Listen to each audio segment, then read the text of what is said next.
I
may want to add myself to my own show. Hey guys, good evening. Actual Dracula here, and welcome to Casual Dracula, the first show of 2022. And I'm really excited. We got a special show for you tonight. Got a couple of guests I'm about to bring out, and we also have a surprise mystery guest coming up towards the end of the show. So if you want to find out who that is, you got to stick around to find out. Yeah, anyhow, I'm really excited to bring these guys out. I'm a huge fan of their show. They have a podcast. It is one of the few podcasts I listen to regularly. Yeah, I'm really excited to talk with these guys. And they are Jake and Jesus from Spec Tales podcast. Guys, how's it going? Hey, thank you. Thanks for having us. It's going great. I just want to say that I know Jake paid you to introduce him first, so I'm gonna let that one slide this time. But no, it's going great, man. Yeah, well, you know, I mean, I'm a big tipper. What can I say? Yeah, yeah. Checks in the mail. Yeah, I'm not. There's no rules in the Casual Dracula playbook about not taking bribes. You know, hey, Zeus, that's my fault. Got to play by the right rules. Yeah, I didn't read the rule set, the pamphlet, the player's guide, so I apologize for that, man. I have integrity in other ways. Okay. Yeah. So yeah, guys. Yeah. Thanks for coming on. As I said, yeah, I think I've listened to pretty much every episode of the podcast now. I absolutely love it. Well, thank you. It's yeah, thank you. That's awesome, man. Yeah, and I kind of just wanted to have you on, and I had some questions about it. But before I get into that, I just want to say hi to the chat here. Let's acknowledge these fine folks. We got Phil from Comics Talk Weekly. All right, thanks for joining us, and hooray for surprise mystery guests. Indeed, guys, you're not going to want to miss that, so definitely stick around. I'm White excited. Tiger. I'm excited myself for that. Yeah. White Tiger, Cool Calm Collected, Cowabunga, man. We got Mr. Paul in the house, Sexter 2815. Love Paul. You two are familiar with this gentleman as well. Yeah, he's amazing. Yeah, and then we've got Moonlit Comics, Michelle, here with tequila shots and jalapeno poppers. That's amazing. Pass them and around. Guys, exciting news. Moonlit has just officially started her own YouTube channel. Oh, cool. And the debut drops this Friday night, I believe, tomorrow night. Michelle, I'm sure you can put there in the chat. I think you said 9:30 Eastern. You're doing your kind of channel launch. Really looking forward to that. I'll have to tune in. We got this guy. All right, we got the Legion of Comics. Oh, yeah, man, we know this fool too. All right, everywhere I go, this guy is. I don't know. Yeah, absolutely. It is. Yeah. This is going to be dope, definitely. And our good friend Gene Mallow, how's it going? Thanks for joining us, Michael Baker as well. Yes, back to back. And all right, Chris, Vancouver Comic Junkie. There you go. Very first guest on your show, I believe, right? Yes, he was. Yes. Because with no disrespect to Chris, Newbie said no like 10 times. So we were like, well, Chris, do you want to do it? And he was all in. So yeah. And I don't see Newbie here now, so say whatever you want about him. Guys. No, I'll let him know. I'll let him know to check the tape. I love razzing that guy in the chats. All right, here we go. My good buddy, my Toronto brother, Comic Ozzy. Good evening. Got Mr. Aggressively Relaxing in the house. Nice. And yes, I'm really looking forward to this your channel, Michelle. That's awesome. That's something that I think a lot of people have been waiting for, because she's been on so many other people's channels, so it's about time you started your own. Oh, look who it is. There we go. Yeah. It's like you say his name and he's just like, yeah, speak of the devil. Yeah. Yeah, awesome. Yeah, so everyone, thanks for coming out. So I wanted to ask you guys, how did you two meet? How did the podcast come about? Were you friends before, or were you just two strangers who ended up in a podcast together? Because actually, me and Ozzy, our show is kind of like that, I mean, we kind of just started our show together kind of out of the blue sporadically, and we became fast friends.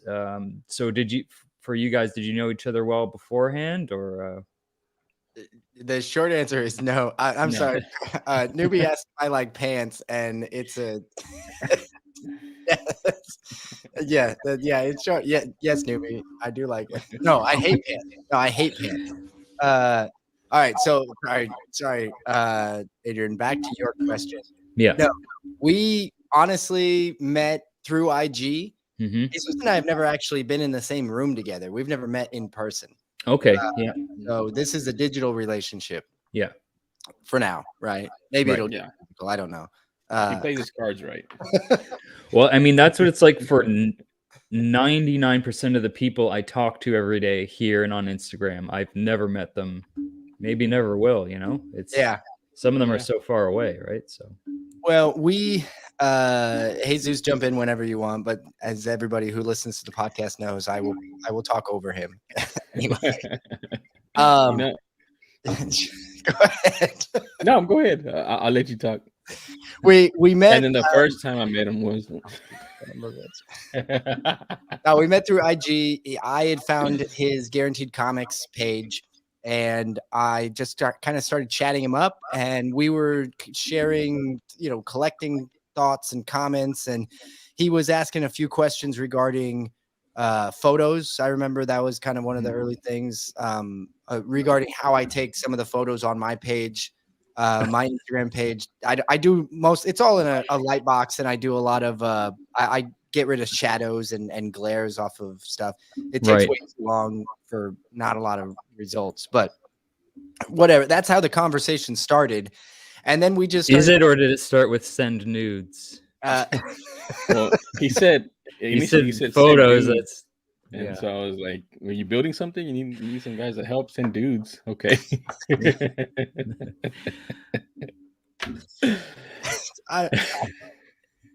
Jesus, you tell this story. Okay, yeah, sorry. Now we're completely off track. So yes, so it came out of him asking about. Well, we were talking. I know he had done a launch contest or giveaway for Guaranteed. So then I submitted to that, and again, the conversations just kind of got rolling, and then we started talking a lot about Spec, and I was not wearing pants because I don't like pants. We started talking a lot about Spec, and then at one point it was just like, "Hey, man, these messages on IG are getting a little long. why don't we just do a phone call? And it was just that awkwardly weird. Like, it was just like, all right. And so he gave me his phone number, so I called him. It's a little old fashioned, but it gets the but job it was done, way right? easier than texting and driving. Yeah. So so then I don't know, after a couple of months, maybe, we were like, this is kind of, we should do a podcast. This is a show. And we would just be talking on the phone, and randomly one of us would be like, this is the show. This is it. This is what our show is. It's just us talking. And so then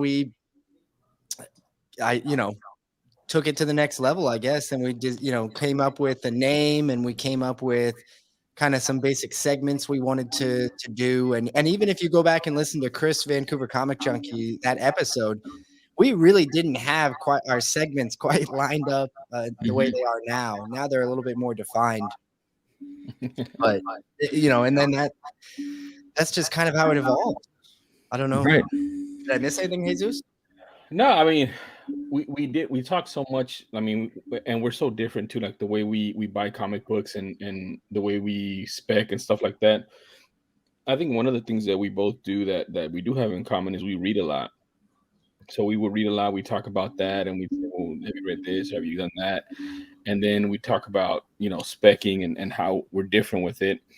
And when we would talk about our stories, and we're like, man, this is so cool just talking to somebody. And I'm sure everybody in the community has a friend like this or somebody that they talk with, or even at the LCS, where they're like, hey, I ran across this, Fantastic Four #4, and I love the Speedo, right? And you're like, man, this should get out in front of somebody. We should put this story out in front of somebody because it's cool to hear, but you also want maybe other people to hear it that don't have that opportunity to hear it.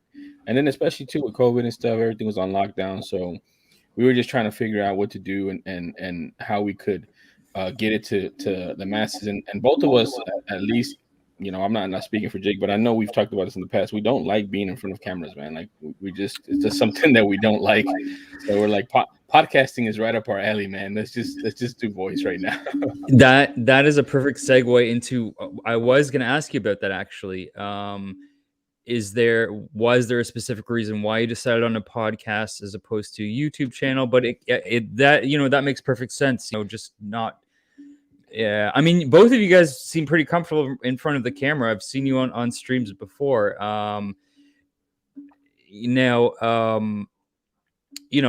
I guess, was it maybe like was it a matter of like just the nature of kind of the show doesn't really require it, like, because it is pretty much you guys talking? I mean, the podcast format absolutely works for that, right? So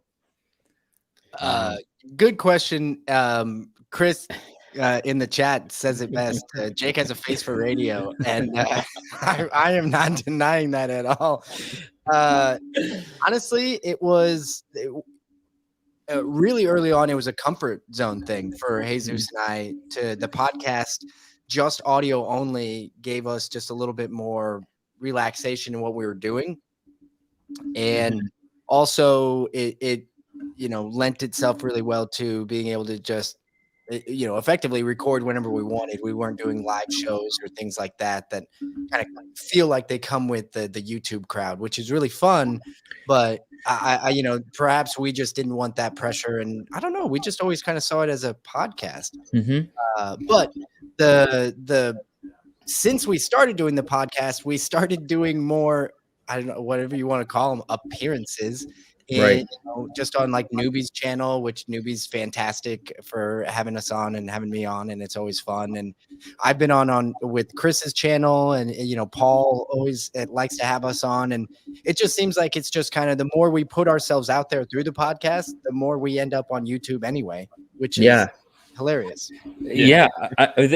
I'm interested in sort of that crossover, because like, as someone with a YouTube channel about comic books, as I'm sure it's like I'm one of very, very many channels in a niche, but like pretty saturated market, which I'm all for. The more the merrier. And I've listened to some other comic book podcasts. Yours is the only one I listen to on a regular basis.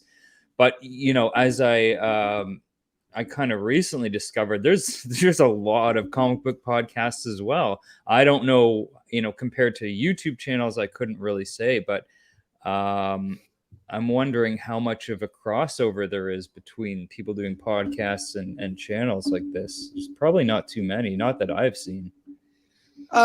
What we've really discovered through the podcast is our listeners are really fairly well split between the type of people who are collectors and speculators and the type of people that are really just readers for the most part, or really, they're not necessarily in for the spec.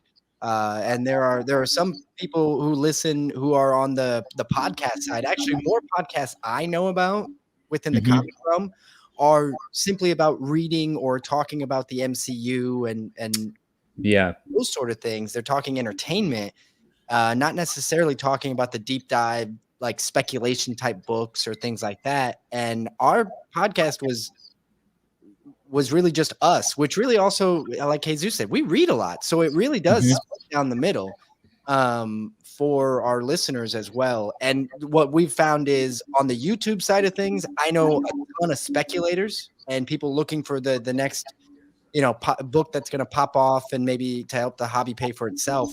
But in the podcast side of things, I know a lot of other comic book podcast people, and most of them, they don't even know what a slab is. If you say slab, they're like, what is that? Does that mean it's in a case? And you're like, yeah, that's what that means. So it's an interesting dynamic. Wow. The split in our listeners. Yeah. I think we found that it's still comic book people, but they're not the same, right? Like they're not. They're different, and they're looking for different things too. And the way you consume YouTube is different from the way you consume a podcast, right? You can be working out, you can be driving, you can be, and for YouTube you'd have to be on your phone or in front of your laptop or computer. So it's a little bit different, and I think that lends itself to different spaces, like different avenues for us to tell stories. And I think that's why it's been helpful for us to be on a podcast versus on a YouTube, because we both don't know what else we'd be doing on YouTube that would be different than what we're doing now, right? Like it'd be the same thing, Yeah, absolutely. Actually, and that's interesting you bring that up, because some that format, like some certain YouTube channels, I kind of do treat as podcasts, because I like to always, like, if I'm like at work or I'm cleaning up, doing dishes, whatever, and I like to listen to something.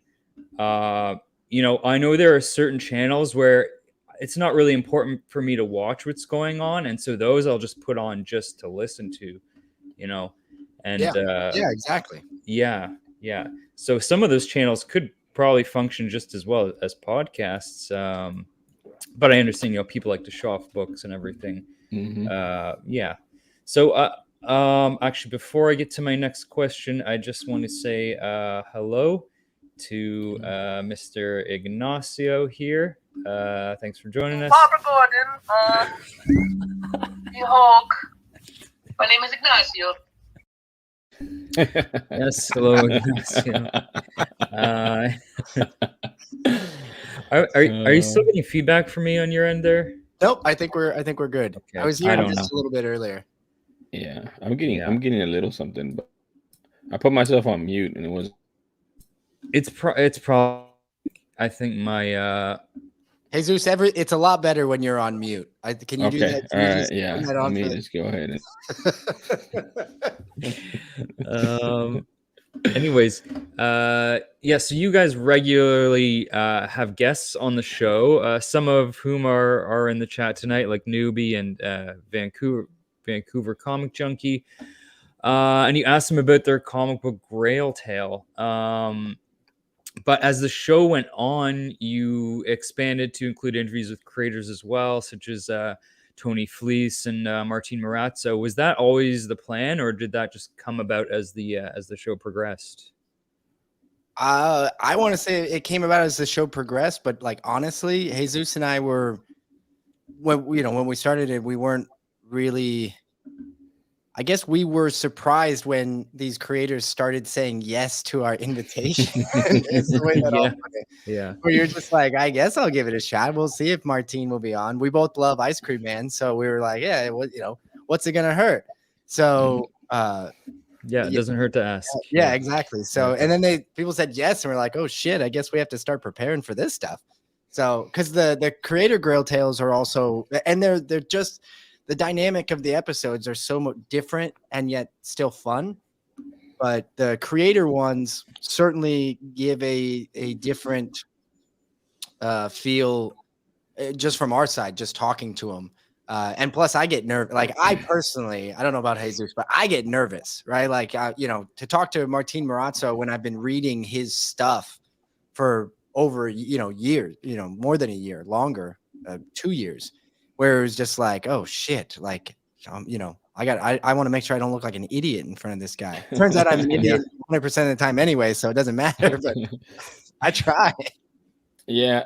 I mean, I think there was some like implied vision that we would try to get, some creators on just because we love comic books and we want to see that aspect of it. We would never said specifically because we would never, presume that we can get, different creators and stuff. But like Jake said, when we got these creators on and Tony Fleece and even Andre, and it's just crazy. Like, and our mind, at least my mind was blown. I know Jake mind was blown with Martin, and even the most recent one we've had. It's really kind of eye-opening too, because I also feel like there's an opportunity for them to speak about their craft where they don't really get that as much. They'll get like certain things where they're promoting and stuff like that, but then to talk about what has influenced, like the Martin one, the Grail on the Martin was phenomenal, man. Like who would ever have known that unless we asked him or we asked that type of question? Because that's just an heirloom, like Jay calls it, a family heirloom that was only super limited, and it was just really cool. So yeah, I don't think we were like very specific on it, but we're happy that we were able to get some of these people on. Yeah, that I love hearing those. The fact that you asked the creators what their Grail tale is as well, because that's a question. Yeah, no, if they do interviews, I can't imagine they get asked that very often, and that's kind of how I approached when I decided to do interviews with creators. Was the most difficult thing is like, yeah, I'm nervous, and I put quite a bit of preparation into that. But the hardest thing for me is just trying to figure out questions that they haven't been asked 1,000 times. It's and for that, I just kind of go to the work. I go through the work and pick out things from there. And I find that helps a lot, definitely. Yeah, that was an early on debate with, between Jesus, or not debate, but just conversation where we basically don't change our format for the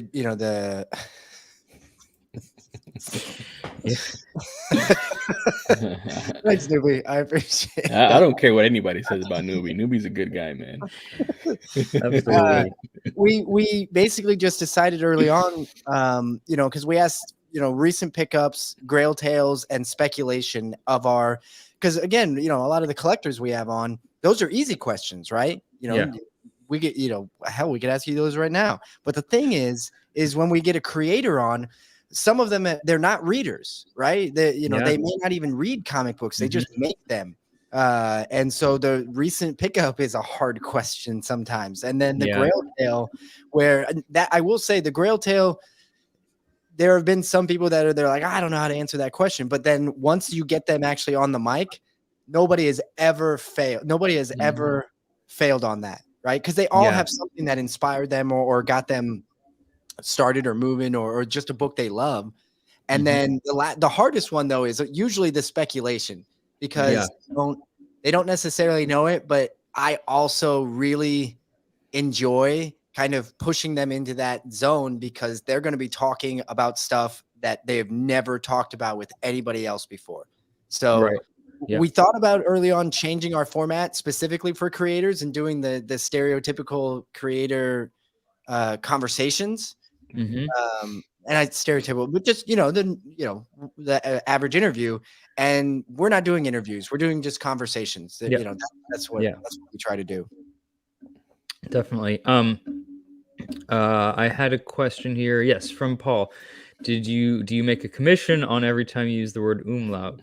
That's a great question. We probably should. At some point, we're gonna have to figure something out. We can't confirm or deny that. That's under top secret wraps right now. Jake is always trying to hold the army down. The army knows what the army is, so just know, Jake, we're coming for you, man. And the umlaut is your saving grace right now. You wouldn't even have an umlaut if it wasn't for me. Oh man, that's exactly what somebody who's trying to keep the army down would say. So I'm not even going to justify that part of it. We're moving. Thanks for the question, Paul. We appreciate you. Yeah. All right, we got another question here from Newbie. If you were to come to Canadian Comic-Con, which airline would you use? And would you use I don't know what that is. VRBO, vacation rental by or Airbnb. Okay. Hey, if I'm coming up to Canada, I'm staying with Newbie. So Newbie, wherever you're at, you know what? I know that wall you have in your office or whatever, wherever you do your videos. I'm gonna sleep under your comic book wall. I'll bring my own sleeping bag, but that's where I'll stay. As an airline. I mean, you're gonna say I'll bring my own Speedo. I was like, okay. I mean, hey, that's yeah. No, Newbie will lend you a Speedo. That's we know he has them. Yeah.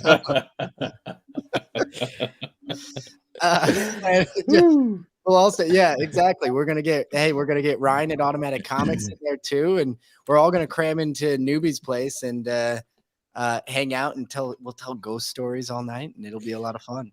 No nudity though. No nudity. Sounds spooky. That's for sure. Yeah. I did. Where was I gonna go with? Oh yeah. So one of the reasons I like listening to your show is actually it's taught me more about the hobby, because I only got back into collecting not even 2 years ago. I'd say it'd be about 2 years in March. And so, this is one of the shows where I've learned quite a bit, just particularly in regards to the acquisition of grails or big key books, which, I'm still not that familiar with because I don't really buy a lot of big keys. So hearing all these different grail tales, for example, you find out, there's more than one way to skin a cat. And likewise, there's many different avenues for obtaining those grails, whether it be through a trade or series of trades, or through a buy-sell cycle where you work your way up by making money from selling smaller books. And of course, those are things you guys and guests have all talked about on the show, and kind of are the core of these grail tales.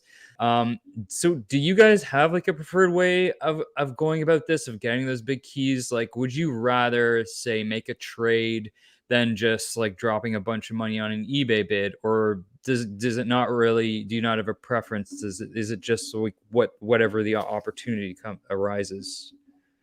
I'll let you start this one. I don't know, man. For me, and I've mentioned in the past. All right, Paul, thank you for showing Paul, up, man. Thanks for stopping. Yes, thank you. Thanks for stopping.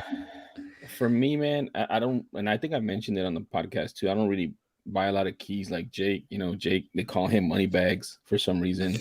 And but when I do buy, one thing I've told Jake before, I hate paying retail. I'm a stickler with stuff like that. So I always try to catch stuff when it's down or when it's low. And then I flip, man. I flip books to get bigger books. I have a Tuesday night sale on my other page that I do every Tuesday night, and I'm just flipping, smaller keys. And then accumulating some cash, and then buying the big stuff. And then even then, some of the bigger stuff I used to buy even bigger stuff, right? Right now I'm sitting on that Vengeance one. I'm sitting on some She-Hulks, and I'm using all those hopefully to try and get my Marvel Spotlight number 5. So it's just I don't really have a preference. I've never done a trade, right? Like I know it's out there. I know I can. I say I haven't done a trade, but I basically bought something from somebody and they bought something from me, and we just basically exchanged it. Yeah. But like that 181, trade in a week that Jake did, I was just like everybody else was like, holy crap, Jake was able to pull this off in a week. And I had the behind the scenes stuff because we were talking about it, while it was going on, and he was getting upset at the first one, and I was getting upset at the first one, and we're just going back and forth with it. So that's not something that I've done. I wouldn't even say I'm proficient at or even tried it too much.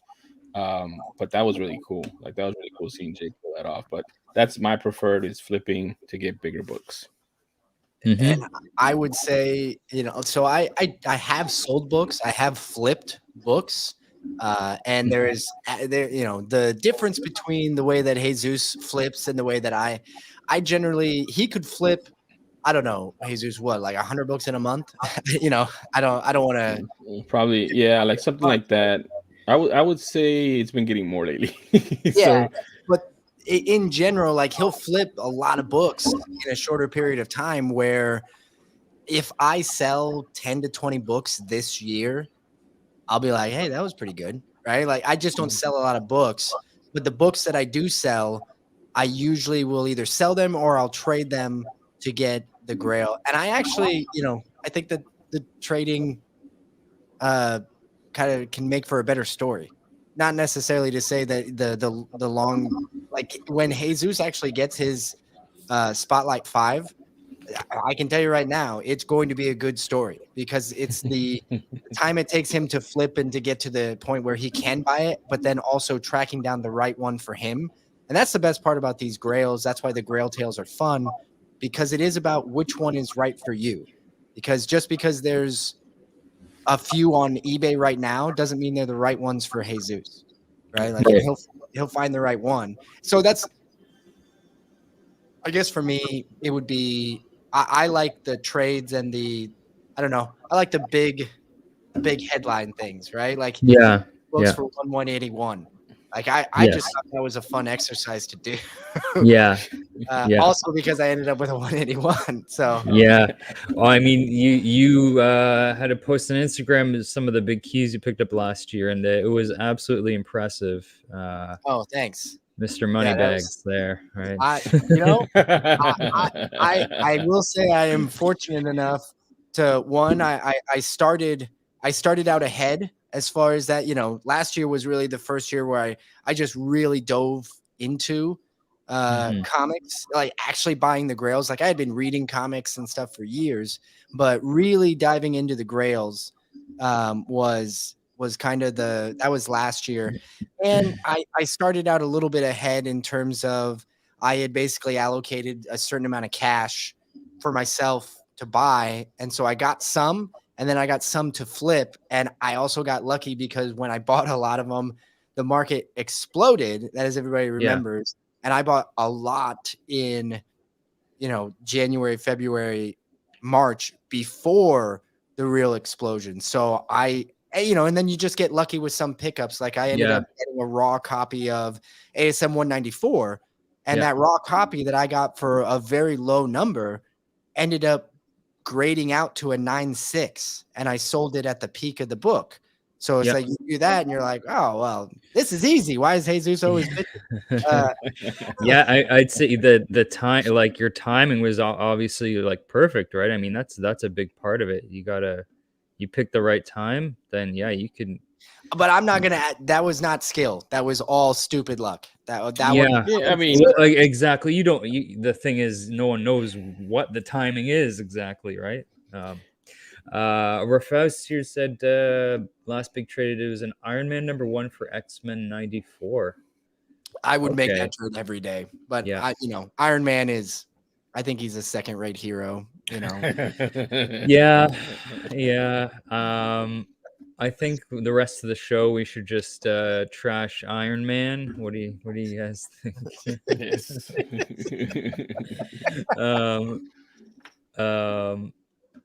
Oh, and newbie, what was I gonna say? Yeah, we have something here called Uber. I don't know if you've heard of that, but you don't have to You don't have to stand out on the street trying to grab cash. Man.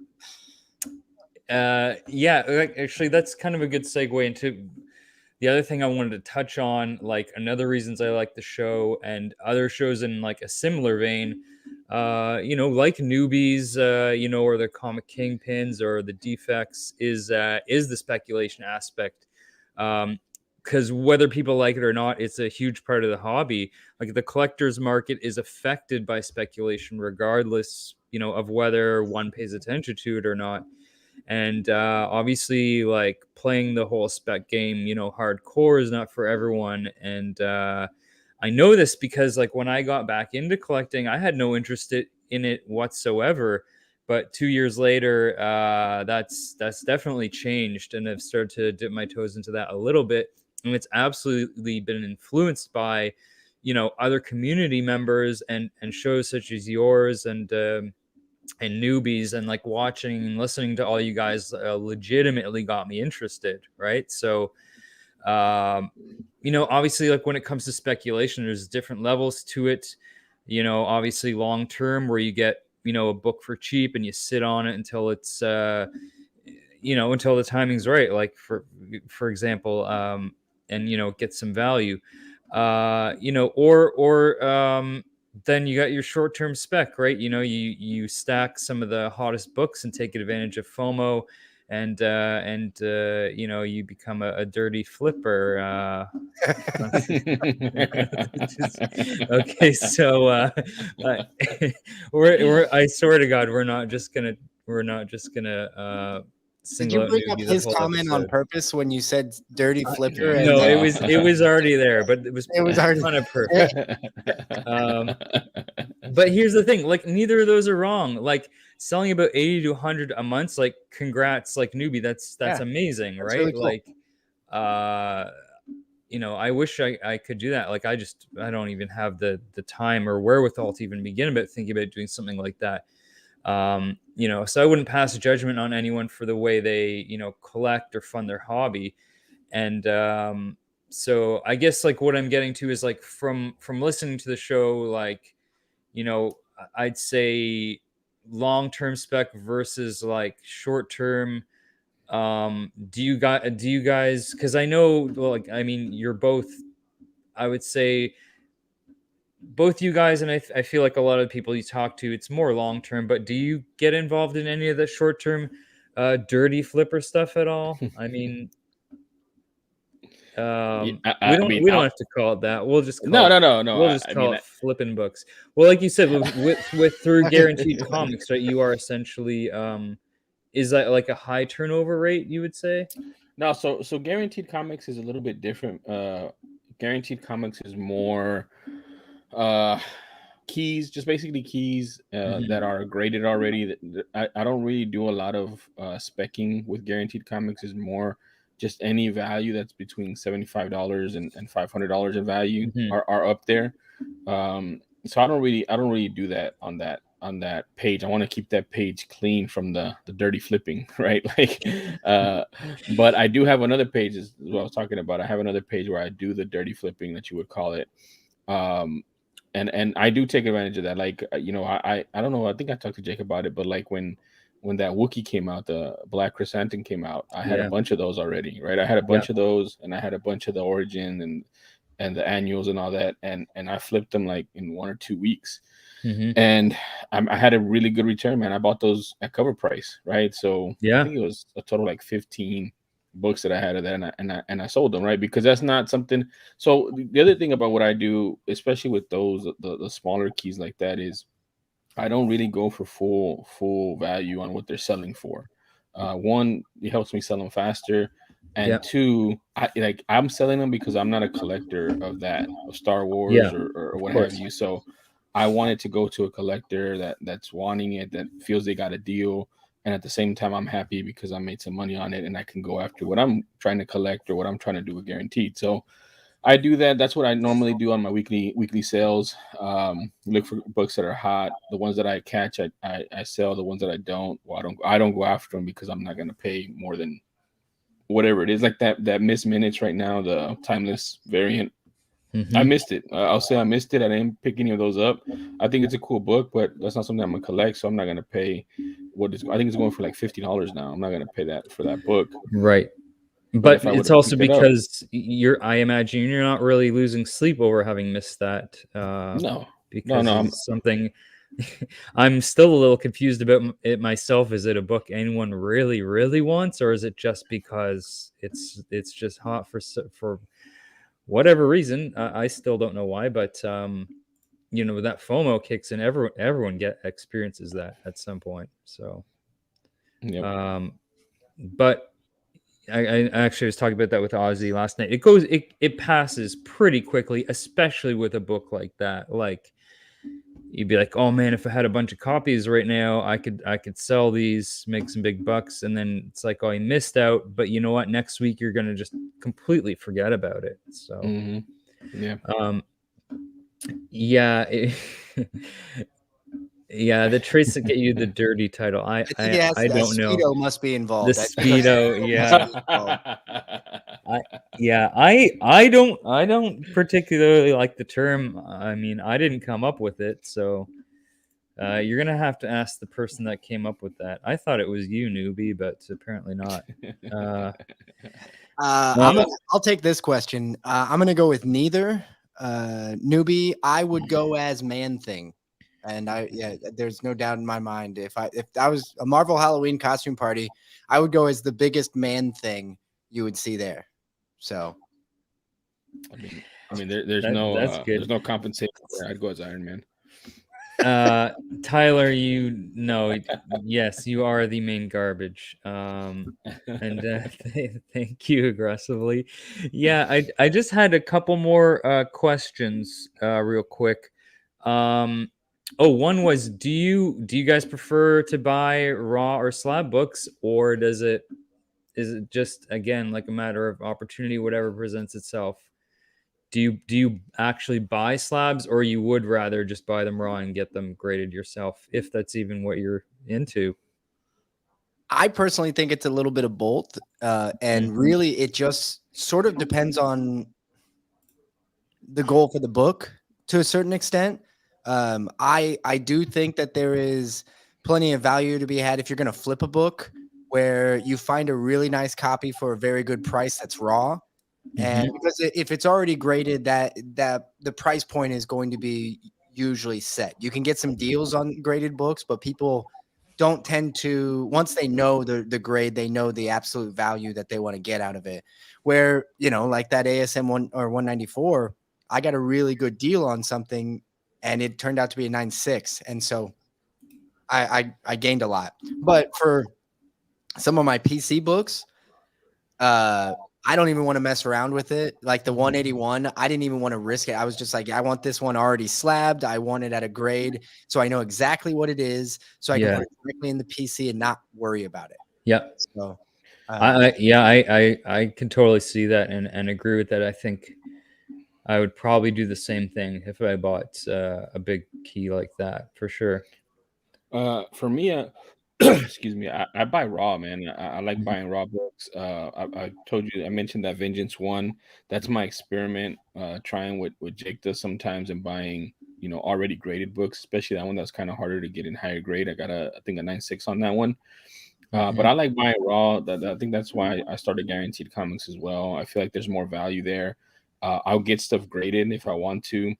One of the things too that's interesting about you guys said it, like, you don't want to mess around with the PC book, right? Like, if you get a raw book. But for me, if I get a raw book and it's not what I expect it to be, right? Initially, because I bought it raw, still have some equity in there, I'll just sell the book and then try to again, and it just creates more more Spec Tales, basically. Like more you're trying to trade up into that bigger book or that better grade.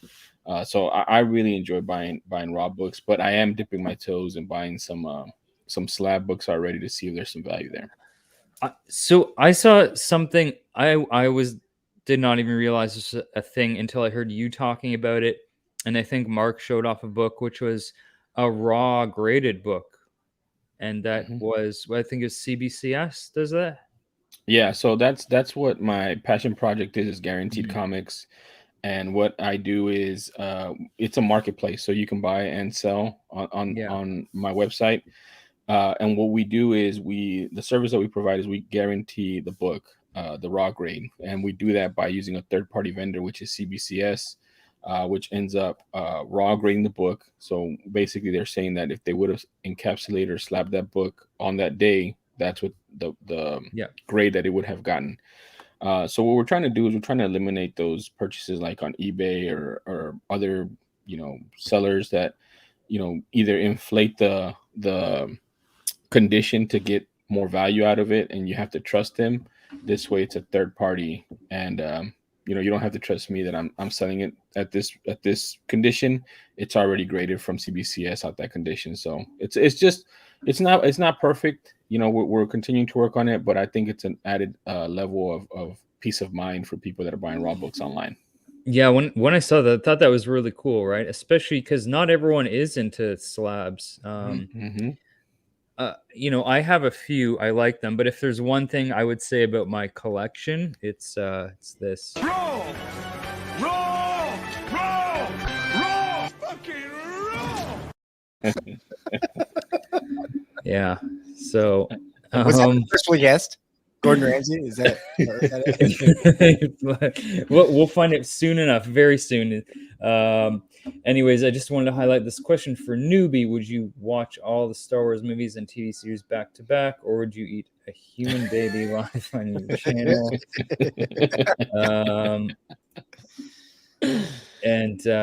What did he say? Okay. I sometimes like buying raw, finding it in the wild, and then slabbing just like the hunt and getting rewarded with a good grade. Some I'd rather buy slabbed already. Yeah. All right. For me though, most part. Roll, fucking roll. That's really just an excuse to play that clip. And I had you know what? Actually, yeah. Hold on, I'm getting a note from my producer. We've got a caller on the line. Let's see if we can get them in here. Yes, all right. Yes, we've got a caller on the line from New York City. He is, in fact, the mayor of New York, Wilson Fisk. Wilson, can you hear me? Hello, Wilson. Hello, can you hear me? Yes, I can, Wilson. Thank you for joining us. Oh, I'm happy to be here. First time caller, long time listener, as they say. Oh, thank you. Appreciate it. I hope the new year has been treating you well so far. I heard you had a spot of trouble over the holidays. Oh, I'm sure that anything you heard has been greatly exaggerated. Another bit of cosplaying, if you will. The Greek word for useless is... Kingpin, hey, they told me to tell you that you only can do like 15 minutes here. I'm sorry. Do I strike you as a man who is unaware of his commitments? As you say, I only have 15 minutes with this program, and now I'm spending this man and his listeners' precious time speaking with you. I'm very sorry. Oh, no problem at all, Wilson. Am I peaking? People say that I peak. You're peeking me. Do people say that? I have a loud voice. It's you sound just fine. Now I did have a couple questions for you, Wilson. Now some have said that you've declared what some would call a war on heroes, as you've outlawed costumed vigilantes in the city of New York. Now, I wouldn't say that. To me, sir, you are the hero. These vigilantes have harassed and terrorized the citizens of your fine city for far too long now. So it's good to see somebody like you who isn't afraid to say, that's it, enough, get it done. Can I get you to say, get it done for us? Well, let me just tell you, the time for half measures is over. While it's true that New York has toyed with, experimented with anti-vigilante legislation in the past, a local law which was recently held up in the courts and dealt some blows to the war on these masks running around our city, never being held accountable by anyone. We saw then, in the War of the Realms, New York City was reminded that all they would ever need to protect themselves is electing a son of their city, one who's never seen the rung of the ladder of success. We've stood New York strong in the face of our beautiful city being turned into, well, like black goo, maybe you could call it, in the whatever that thing was, the null, I don't know, space. And then the War of Realms, where everything kind of looked like a Dungeons and Dragons book for a bit, but that was all taken care of by us working together, not these masks. We need to give the electors the confidence in themselves, the confidence in their city, to say they no longer need these people in spandex, monsters and whatnot running around. And for a time, we had Kamala's law preventing, at the very least, children from running into dangerous situations that they need and belong in, and making it harder for the real heroes of our city, our first responders, to do their job. It was a good law with an unfortunate end, and I look to rectify that. Well, I'm glad to hear it, and I couldn't agree with you more, Mr. Fisk. I mean, it wasn't these heroes. If anything, they're the ones responsible for the black goo. I mean, for example, Spider-Man, right? I think we can all agree he's a menace. He's a menace, and he shouldn't be allowed to put the people of of New York at jeopardy, so that he can go chasing after some geriatric guy in a bird costume. I'm sorry, but that's a job for, like you said, the police or animal control or the staff of whatever nursing home he's escaped from. And another thing, this menace, he zips around the city shooting his hot sticky webbing all over the buildings, and it gets stuck to everything. And I know you don't have this problem, Wilson. You have a beautiful bald head, but it gets stuck in my hair, and it gets stuck in my ears, so I can't hear so good. And then the birds go and they use it to make nests, and then they get stuck, and then the birds can't fly, and so then all the birds die. And then how do you think that affects tourism and the economy when you're working for like a big investment firm and you're up in one of these great big skyscrapers and you have a meeting with some big time clients who just flew in from Japan, and you go to impress them with your corner office overlooking the city, and the windows are covered in a thick, milky, sticky milk mess covered in trapped birds. And I, for one, would like to see this menace strung up in Times Square, trapped in a giant web of his own making, and then the public all gets to throw all of those dead birds he created at him. What do you propose be done with this menace, Wilson? I agree wholeheartedly. It's a myth that man's webbing dissolves harmlessly. You tell that to the hard-working window washers of our fair city. I would encourage every property-owning New Yorker to join in a class action lawsuit against the wall crawler, though only symbolic in nature now. When I do catch him, we will be in a better position to hold him and his ilk accountable. I'm a man who believes in law and order, and I wouldn't want to lessen the chances of seeing that thing. That's an interesting point you put forth.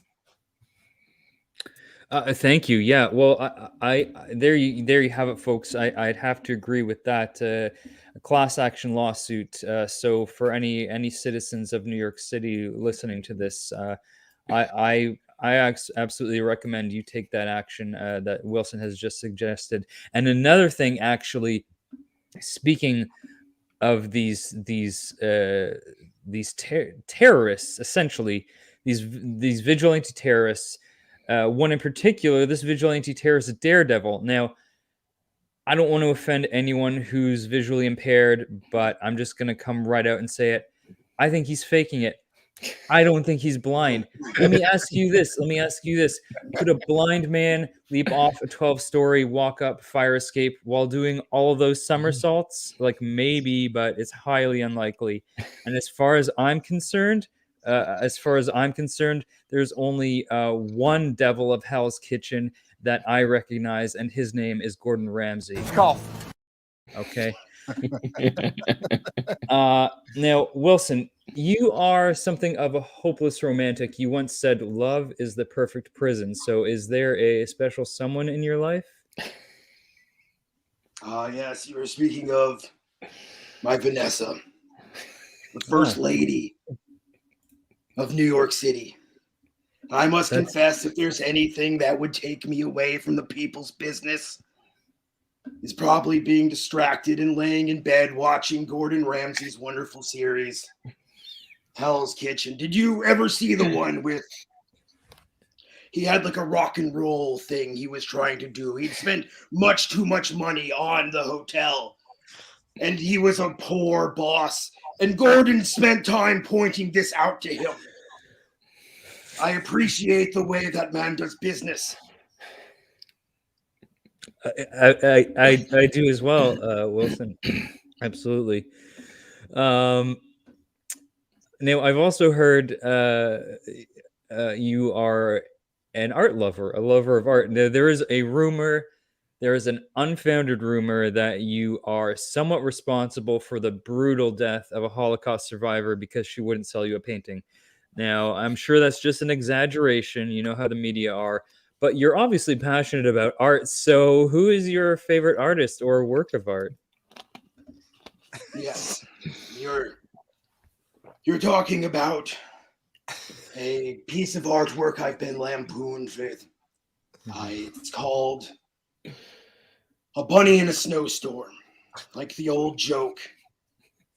And yes, it has been reported that I visited with the lady who bought the picture after it was taken from me in a police raid, where we talked about our mutual love of art, and then she passed away from something completely, well, I wasn't involved. Okay, yeah, fair enough. I wasn't implying anything, but there you have it. I'm a big fan of Van Gogh. You ever seen the artwork Spring Garden? It went missing from a break-in in a museum in Amsterdam in 2020. It's really a shame I can no longer see it in public. That is a shame. You got to wonder if one of these masked goons isn't responsible for that. I mean, they could get away with God knows what. I mean, spreading black goo, stealing paintings, all kinds of things. You know who it probably wasn't, because you know who doesn't like art? Frank Castle, the Punisher, another villain who's tried to smear your good name.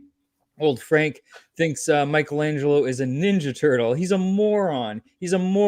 One batch, two batch. The guy reads at a third grade level, and he's a psychopath. So tell me, Wilson, why do people think you're the bad guy when you've got maniacs like Frank shooting up Irish pubs?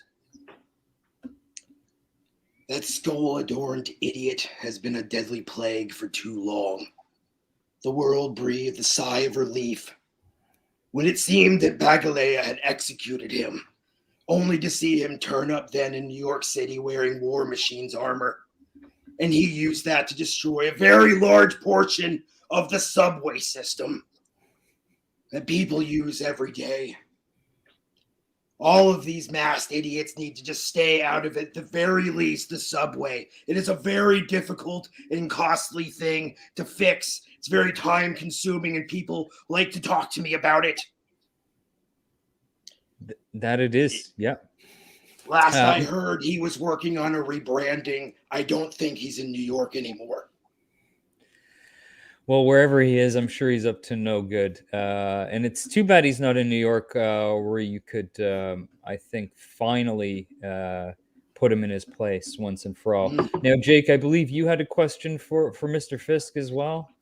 Yeah, if there was time, I have absolutely. something that's been burning to ask Mr. Fisk.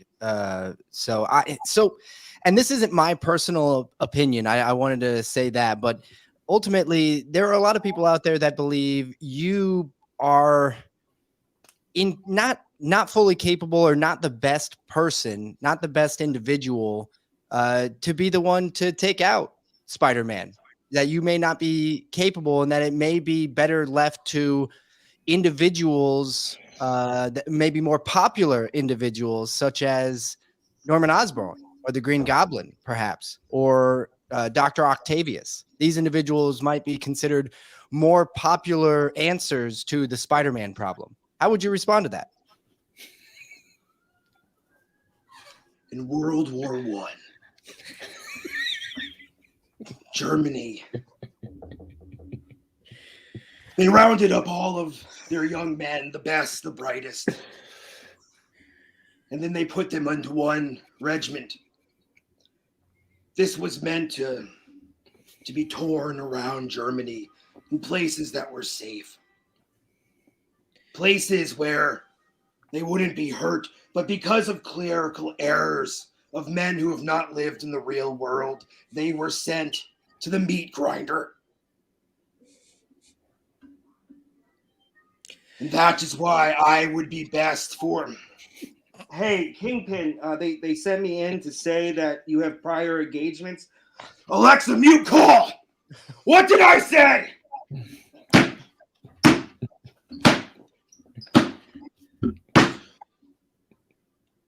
You made me do this. Alexa, resume call. I'm sorry. I will be having to go. It's quite all hope right. I answered your question. Perfectly. I understood everything. I did have one last question for you, Wilson, if that's all right with you. I don't want to take up too much of your time. I just wanted to send a message to the citizens of New York and remind them how lucky they are to have a born leader like Wilson Fisk in the big chair. Here in Toronto, we had a mayor that smoked crack, and as far as I can tell, the only thing Wilson has smoked is a brisket. So tell us, what else can we expect from you as mayor? What else will you do to clean up your filthy, scum-filled city? No, I understand. It is a lot of cleaning that we all have to do, and it is something I will need the people of New York's help with.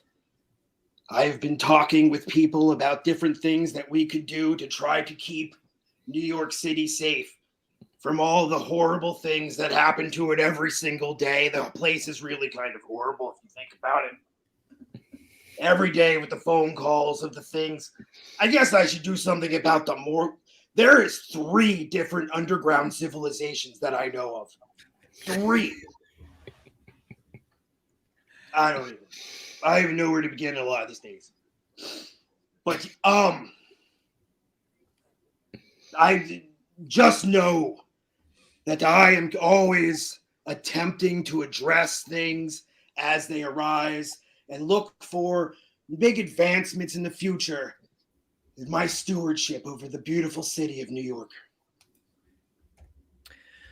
Well, I don't think they could be in better hands, frankly, Wilson. And so thank you so much for joining us. It's been an absolute pleasure to hear your voice, which is, I will say, despite your aggressive demeanor, there's something very relaxing about the way you talk. It's been an absolute pleasure. It's been a pleasure meeting you all. Thank you for having me. Vote Fisk. Thank you. Thank you for joining us. Feel free to stick around while I'm going to wrap up the show quickly. I just had maybe one more question for Jake and Jesus here. I don't know if there's anything else either of you wanted to say to Wilson. I know he's he can be a little intimidating, but this is a safe space. I just want to say I love Hawaiian shirts, and I am in full support of whatever you want to do with the city of New York in a Hawaiian shirt. I'd just like to say that if he can make the Kevlar underwear that he wears available more widely, because I know that he had some trouble in the Hawkeye series where the bomb blew up underneath him, but he was fine. So if he can make that available for everybody, we'd greatly appreciate it, especially all the citizens of New York. Someone here may be able to accommodate you with a Kevlar Speedo. that might be possible. Guy Forge with the serious question: is C really for Cookie? As far as I know, it still is. I'm afraid that Guy Forge may be mocking you here, sir, and he does live, in fact, in your city. So, just be aware. There's that some of these goons, these hooligans we were talking about. Well, you might have one right here you got to deal with. All right, so. Jake and Jesus, I did have one last question for you guys. I don't know if Wilson's even still listening, but that's okay. It was kind of a follow-up before Wilson joined us. I was saying I recently became more interested in speculation. And like when I first got back into collecting, my goal was not to collect big keys or scarce books, or should I say scarce, right? Books. Don't help him. You're part of the army. I screwed that up because I didn't spell it correctly in my notes, right? God damn. That umlaut can really it really makes all. Just gotta hold down on the A button to get there. Yeah. Hey, don't be telling the army what they do, okay? The army does what the army does. Yeah. All right, Jake. Yeah. Yes, the defects. Absolutely. The and anyways, where was I going with this? I as soon as I mentioned scarce, I knew this would go off the rails for me. It always does. Yeah. Yeah, so that wasn't my goal so much as it was like completing runs that I started when I was a kid, like all that 90s, like X-Men and Spider-Man stuff. Yep. And then fast forward to now, my goals have pretty much done like a 180 where, yeah, I still want to, complete those runs, but it's just no longer a priority. And for a lot of titles, I've decided I only want the key issues and maybe like some cool covers. And as a result, that's like a result of one, running out of space, and two, you keep buying those X-Men books, you see how quickly those add up. And then two, seeing how other people collect has informed how I want to collect. And everyone says, collect how you want. But for someone just getting back into it, I realized I didn't know exactly how I wanted to collect. And in some respects, I still don't. I'm as susceptible to like FOMO and impulse buys as anyone else. But from meeting all these different people in the community and hearing their stories, and especially from shows like your guys, it's definitely like helped to refine my own goals. And although I'm not at the point yet where the ultimate goal is to have, the hobby at least fund itself, at least to some extent. And so that's like a long-winded way of getting to like two questions, which is, I'll start with the first part of that, which is, you guys are both, as collectors, are there titles, you do collect your keys, but are there titles or runs of books that you've completed or are trying to complete? You want me to go on that one? Yeah, I'll leave you first. Uh, yeah, I mean, I, I don't know. Like I've run into a bunch of full runs. Thank you, newbie. That's awesome. I've run into a lot of runs because I buy collections. I think I buy like collections more than Jake does. And I buy small to medium sized collections. So I think I talked about it. I just got a full Captain Britain run that's coming in. I got a full Star Wars run from the 70s. I got a full She-Hulk run. I got a full um what's the other one? There's another one I got. So I just run into them, right? And those Tomb aren't of really Dracula. Tomb of Dracula. I got the full Tomb of Dracula run. And Nice. those are some. That's one I am working on, of course. Yeah. Yeah, but see, like in those, like I just ran into it, man. Like I wouldn't consider those that I was actively collecting and going to different, spots and acquiring one by one. Like those just all came together, right? Mhm. So I don't necessarily collect by run. And it's actually a conversation Jake and I were having. Like, what are the big runs that obviously people want to do X-Men or Avengers and stuff like that. So I don't necessarily do that. I do like buying arcs or storylines that I really like.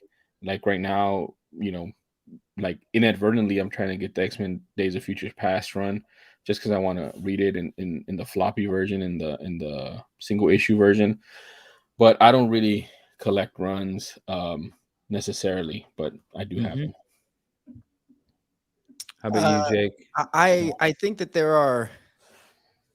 I don't know if there's any like full on run because there are some series that they just go, they'll go on forever, so to speak. But I do know that there's like, for example, I am I'd say passively trying to collect the first 50 issues of Creepy, the magazine.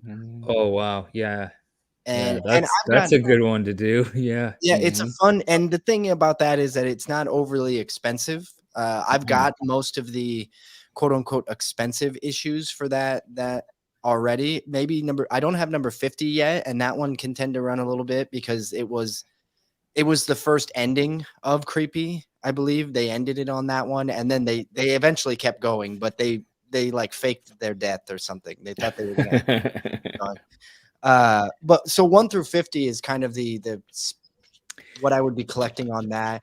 And then well, again, not actively, but I would love one day to have the first 12 issues of X-Men as well. Yeah. And while I have a few of the issues from the first 12, you know, the prices on those are just to a point where I don't know if that's achievable, at least currently. It's Right. certainly not a short-term goal. So I would Right. say I'd love some short runs, but Mhm. See that's pretty short, and those are like all keys. You have no like desire to go to say like the first 50 X-Men, just like you would be content with the first 12. well, for me personally, when it comes to the first 12, I see it as I'd love to own. Well, I think I don't necessarily think the first 12 actually equate the first year because they weren't exactly monthly Right. when they were coming out. They were somewhere in that ballpark, but like I do see runs that way where it's like I just want to, the first 12 or the first year worth of Like books. first year, yeah, okay. Yeah, yeah, that makes sense. But Yeah. yeah, I mean, I wouldn't necessarily. I guarantee if I got to the first 12, I'd be like, well, might as well get 13, and might as well. Right. I'd probably Yeah, just keep yeah. going. I was And gonna say that sounds like what Jake would do. He's like, I got the 12, and then he's like, I can just get the next 3 to get to 15, right? Like, well, they get easier to Yeah. get. yeah, see, Yeah, that's that's true. That's true. Yeah. Just wanted to say hi to Mr. Dave Collects here, who I think he wants one of these. Fuck yeah, bud. All right. Okay, awesome. Yeah, I'm just curious about that because like I find just for myself because of how when I first got back into it, I was like that was like I thought that was what I would do is like, oh, I'm gonna get the first 100 issues of this, first 100 issues of that. And like now, man, I couldn't care less about half that stuff. It's like It's just it just changed. My goals have changed probably multiple times over the past 2 years, but now it's kind of really starting to gel a bit more, and it's definitely different from kind of just wanting to collect those runs. So are there ways, well, first of all, like how long have you guys been collecting, and like how I guess have your collecting habits changed since you started? Go ahead, Jesus.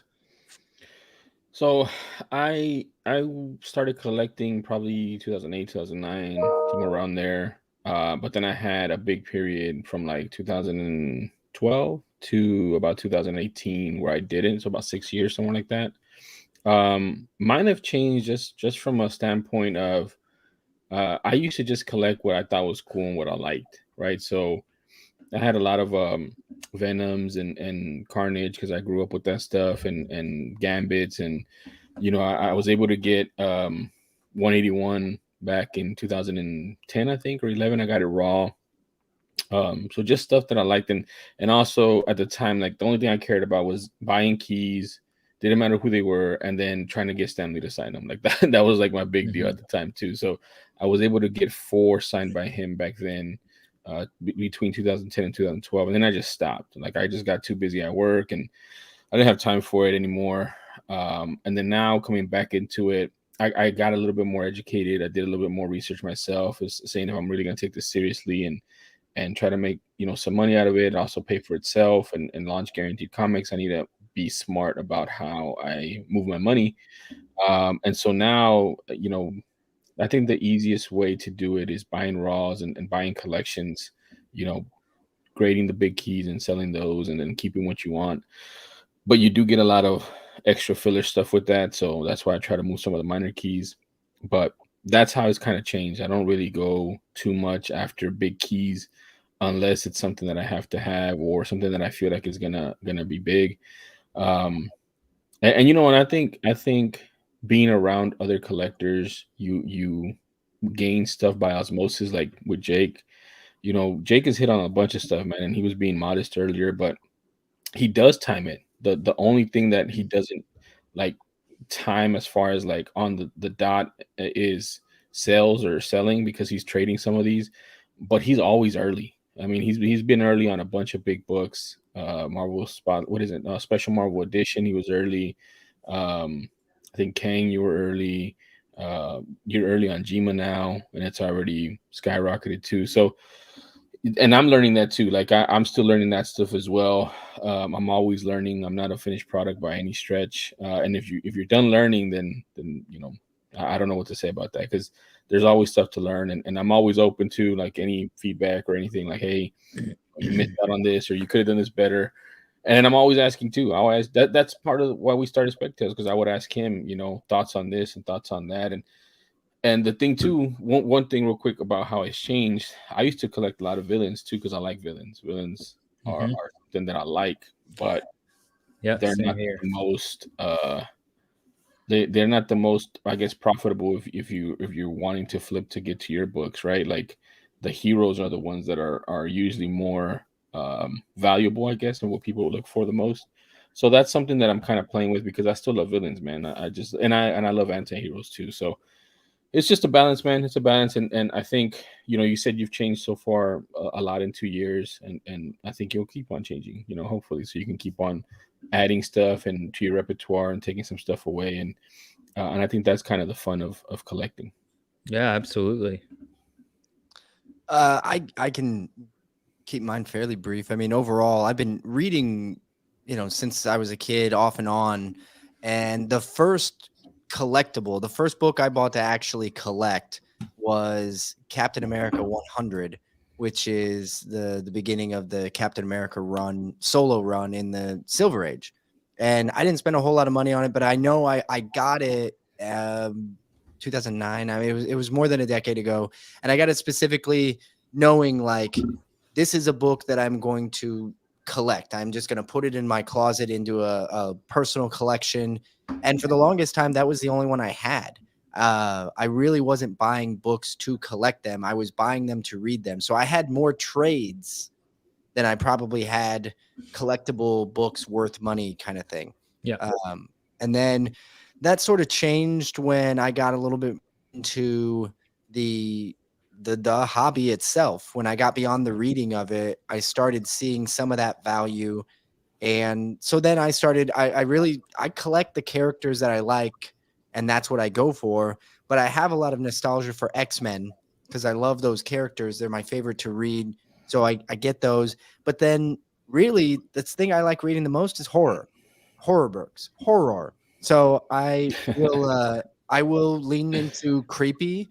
I haven't gotten into too much pre-code horror yet, but to be honest, it's a hard world to get into from a price point standpoint. Oh, for sure. Yeah. So, so that said, I've actually started exploring more horror books and collecting those books. Because before that, I was just reading a lot of independent comics like, American Horror Story.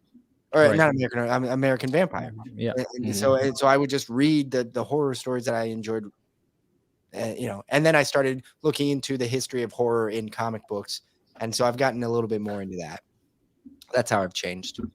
More selfish, really. Honestly, I just became a more selfish collector. I mean, hey, there's nothing wrong with that. If you're completely selfless, then that's gonna be a difficult way to get some of those books you want, right? You gotta it's it's interesting how that was a similar thing for me too. I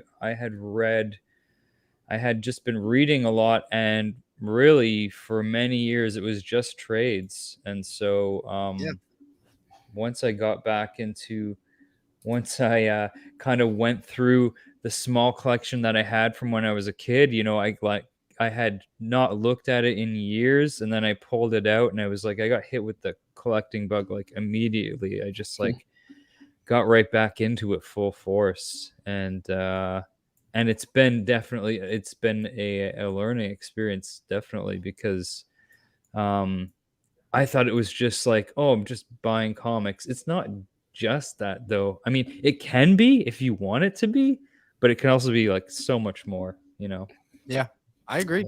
And it's also it's incredibly enjoyable. There is fulfillment galore, both in flipping and then actually get the high of getting that book at the right price and then selling it and then using the money to buy more books. And there's a high there that you get. So, and if it wasn't enjoyable, I wouldn't be doing it. Right. Like that's the thing. I could go back to just reading because I know I enjoy that, but I dipped my toes in and I found that it's been fun and I've met a lot of really cool people. I talk to more people now than I ever have. So same here. Same. Yeah. You even got to chat with the world famous mayor of New York, Wilson Fisk. Absolutely. You think that would be happening? I didn't, but here we are, right? I did not expect that. Yeah. Not expect it. Anyways, I think that's probably a good place to wrap it up as I drop my microphone. But yeah, is there I guess anything you guys wanted to say? What's coming up on the podcast there? You guys just put out your 27th episode, I believe. We did. So this week, yesterday, we just dropped our 20. You okay there? Yeah, my microphone fell. Hold on. All right, we're good. No, so we just dropped our 27th episode yesterday. We drop every Wednesday morning of every week. We try and do it early enough so that people on the East Coast, if they're going to work in the morning, they can listen. And it's available on Apple Podcasts, Spotify, anywhere you find podcasts. But David Sanchez, the comic cover artist, was our guest for this week. Yeah, Jesus is pointing to one of his most famous covers. Tupac, yes. The Tupac Department of Truth cover. But he was a blast. He was so much fun to talk to. He's a genuine guy. He gave us so much honesty about his, he's really new to the industry, honestly. He just broke into it. and he kind of blew up but the talent is so amazing. So I think that's a fun one that just released, and you can listen to that now. Next week, we can announce that we actually just recorded today with one of my personal, I would have called this a grail interview of mine, something that I just really wanted to do. I didn't know if it would be possible. We recorded with Raphael Albuquerque, who is the comic book artist, co-creator with Scott Snyder of American Vampire.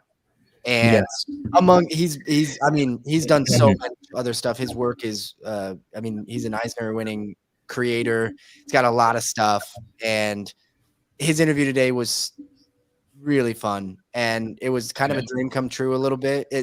I love all the creators we've talked to, but honestly, this might be the one I was most excited for, next to the Martin Marazzo interview we did because of Ice Cream Man. So that'll drop next week. That awesome.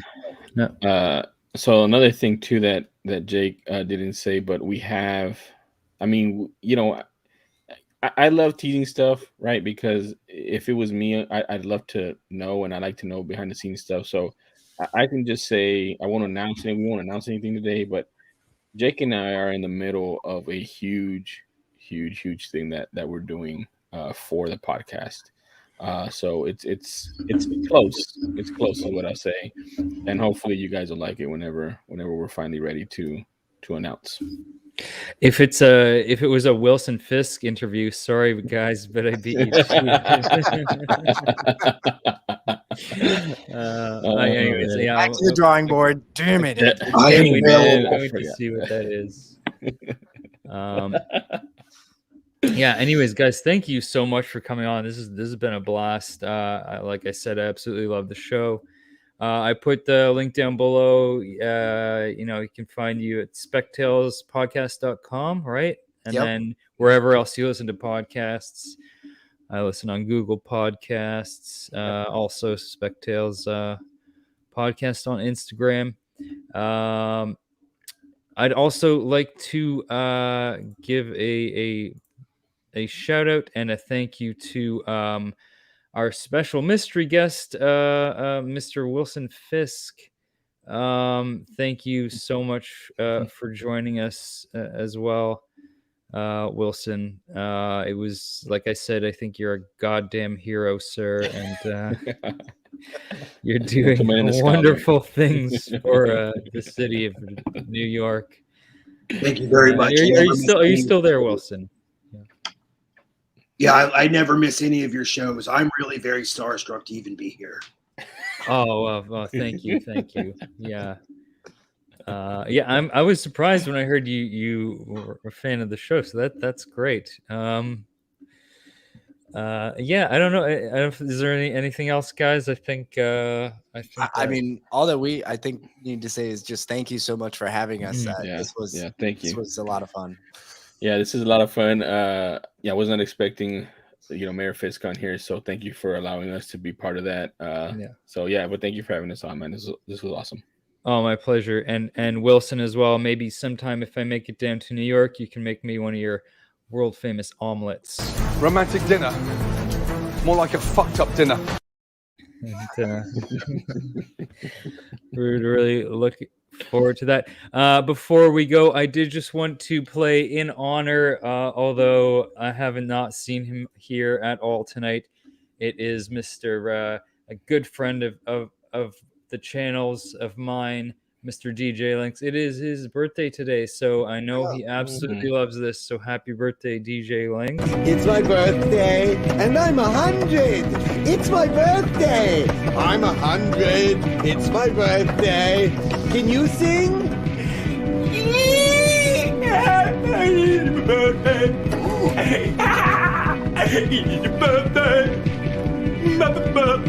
You have a lovely voice. And that's for DJ Lynx. He's a big fan of that. Oh man! Happy birthday, man! Yeah, guys, thank you again, and to everyone, thank you, Wilson, and thank you to everyone who tuned in tonight. And yeah, this has been a great show, and I will hopefully see you next. Fuck off. All right, I didn't mean to do that. All right, guys, thank you so much. See you next everybody. time.